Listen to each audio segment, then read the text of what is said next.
Initiation into Hermetics.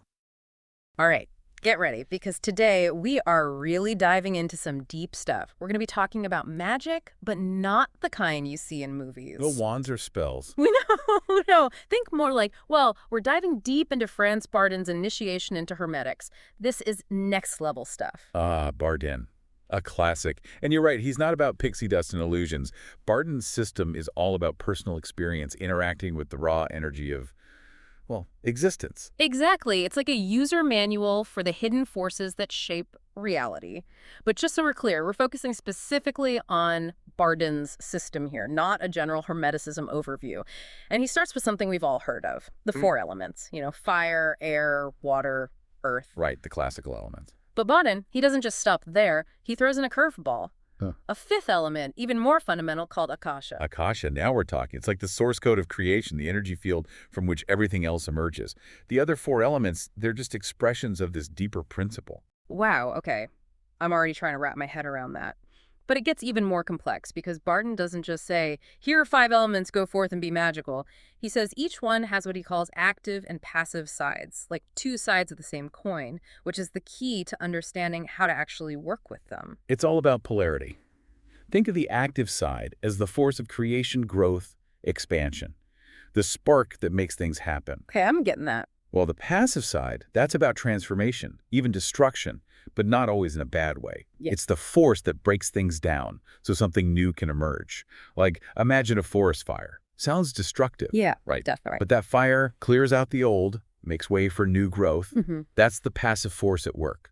Okay, that makes sense. But how does this translate to, everyday life? How do we actually use this knowledge of active and passive elements? Well, let me ask you, have you ever felt stuck? Like you need a change, but you don't know where to start? Oh, yeah, all the time.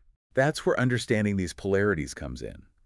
By learning to work with the active and passive forces within each element, we can influence our reality, attract love, achieve success, overcome obstacles.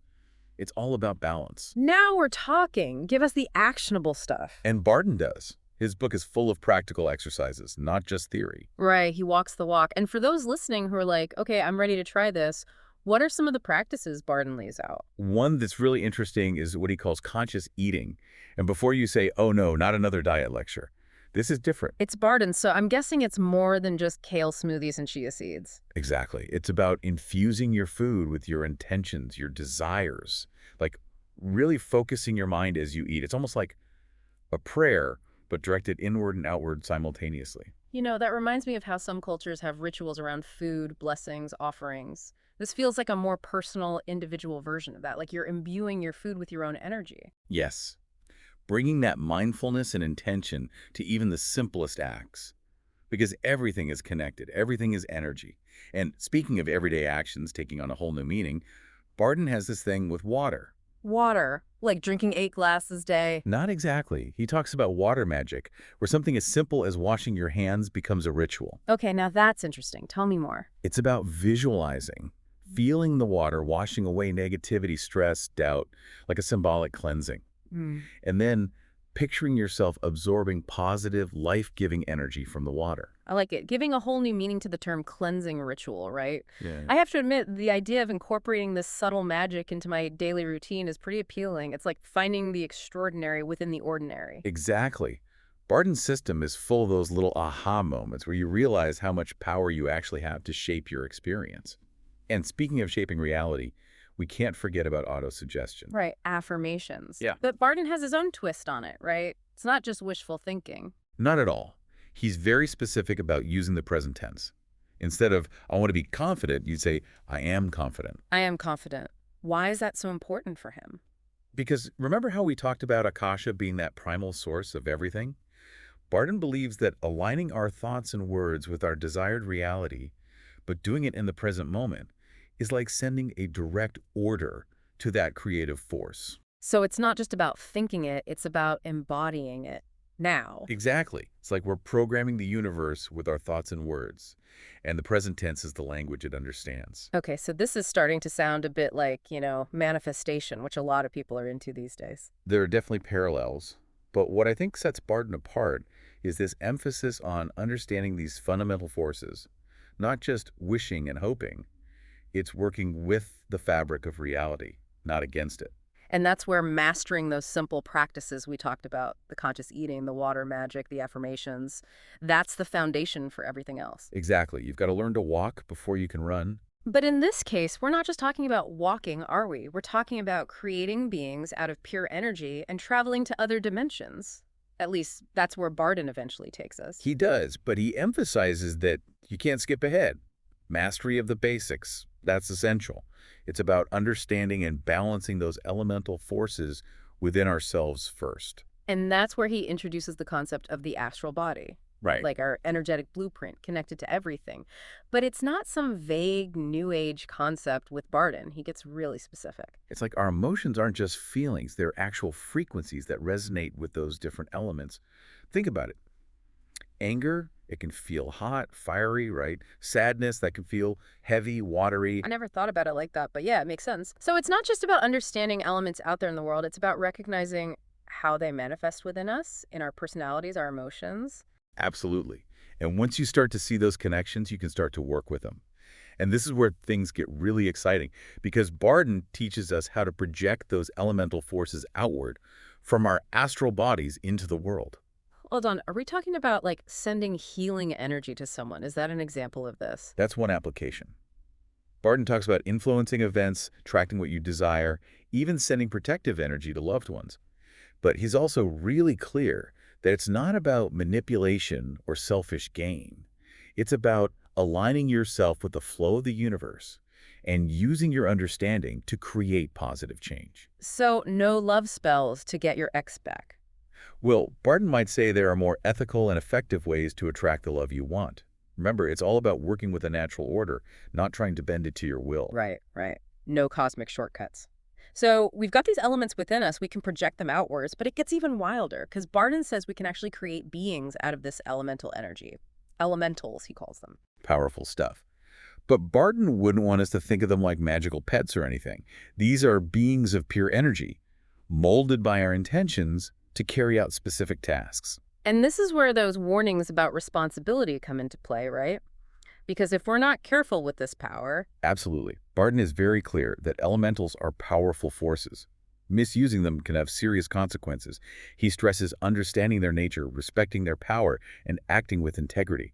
We're talking about real forces here, not something out of a fairy tale. Okay, that's a little intense. So creating elementals is like handle with care, for sure. But as if that wasn't wild enough, Barden also introduces this concept of larva.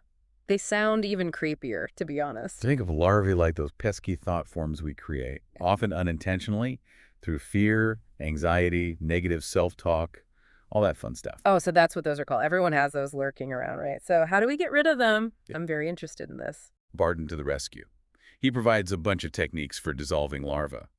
But it all starts with awareness. Once you recognize those negative thought patterns, you can start to challenge them, replace them with positive affirmations, and even use visualization techniques to dismantle them. It's like those cleaning products that say they destroy 99.9% of germs, only this is for your aura. Love that analogy. And just like with physical hygiene, Barden emphasizes the importance of energetic hygiene, cultivating a positive mental state, practicing mindfulness, and not dwelling on negativity. It's like Barden's giving us the ultimate life hack. Master your mind, master your energy, master your reality. But doing that requires some pretty advanced tools, and that's where things get really interesting in Barden's system. Oh, you mean like the part where he teaches you how to build your own magic mirror and travel to other dimensions? That's exactly what I mean. But I think we need to take a deep breath and let everyone process all this for a bit. We'll be right back to explore the world of magic mirrors, astral projection, and what Barden says is the true purpose of it all. Don't go anywhere. And we're back, ready to dive into some of the really out there stuff in Barden's system. I'm so ready. We're talking magic mirrors, astral travel, all those things that make you go, wait, is this actually possible? It's definitely next level magic, no doubt about it. So let's start with those magic mirrors because they sound like something out of a fairy tale, like mirror, mirror on the wall. Yeah, but as much as I love a good fairy tale, Barden approaches them with the same, practicality as he does those everyday rituals we were talking about earlier. Oh, right, because he's not just throwing out mystical concepts. He actually gives you instructions on how to do this stuff. Exactly. He provides step-by-step instructions for actually creating a magic mirror. And no, you don't have to be like an expert craftsman or anything. Okay, so no need to find a talking raven or strike a deal with the sea witch, but what's the point of having a magic mirror? Is it like those fortune teller booths at the carnival? You will meet a tall, dark stranger? Uh-huh. That's one way to think about it. But Barden sees their potential as so much greater than that. Like, imagine being able to amplify your intentions, magnifying your willpower. Whoa, okay. That's a lot more than just trying to see your future. Right. He describes the magic mirror as a tool for focusing your consciousness, kind of like a lens. So you can actually see beyond the veil of ordinary reality. Precisely. It helps you tap into those hidden realms, those deeper forces that are always at play. Okay, so now I'm picturing myself with my magic mirror, focusing my intentions, sending my desires out into the universe. But how does it actually work? Is it the mirror itself that's magical? That's a good question. Think about how certain objects can hold energy. Like, have you ever walked into a room after an argument and you can just feel that tension hanging in the air? Oh, totally. You can practically cut it with a knife. Exactly. So a magic mirror is created, and then it's charged with your own energy. It becomes an extension of your will, amplifying your thoughts and intentions. So it's like a psychic battery pack. But it sounds like you have to be careful with that kind of power. Oh, absolutely. Barden stresses that, just like with the elementals, you have to treat the magic mirror with respect. It's not about controlling some external force. You're harnessing your own power, and that requires responsibility. That makes sense. Okay, well, you've definitely convinced me to add build a magic mirror to my to-do list. It's a worthy goal. But now, how about we talk about something even more mind-bending? Oh, you mean there's more? Bring it on. All right, let's talk about astral projection.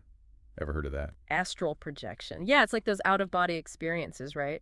Where you can float above yourself and watch your own surgery. That's one way it can manifest, yeah. Yeah. Essentially, it's the ability to separate your astral body. Oh, right, the energetic blueprint. Right, you remember, to separate your astral body from your physical body and journey to other realms. Other realms, so it's not just about hovering above your house, you're saying? No, not at all. Barden describes the astral realm as this vast, multifaceted dimension.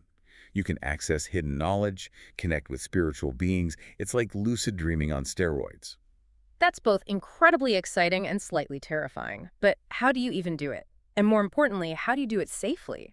Well, that's the thing. Barden does provide techniques, but he's very clear that this is advanced level magic. You've got to master those basics first. Grounding, protection, and a deep understanding of your own energy are crucial. Otherwise, you could get lost in the astral realm. Exactly. And that's not a place you want to be wandering around without a map. Noted. Okay, so it sounds like with all of this, with the magic mirrors, the astral travel, Barden is not messing around. But I keep coming back to this. What's the ultimate goal here? That's the big question, isn't it? And it's interesting you should ask, because for Barden, it all ties back to those 4 divine attributes we mentioned earlier. Right. Omnipotence, wisdom, immortality, and omnipresence. Exactly. Those are not just lofty concepts for Barden. They're qualities woven into the fabric of existence. They're accessible to everyone, at least in potential. So it's not about becoming some kind of superhuman wizard. It's about tapping into something deeper. It's about recognizing that divine spark within ourselves and using these practices not to escape reality, but to transform ourselves to become more fully human. So we're not just playing with magic here. We're engaging in a profound process of self-discovery. Exactly. But it's important to remember all those warnings that Barden gives along the way.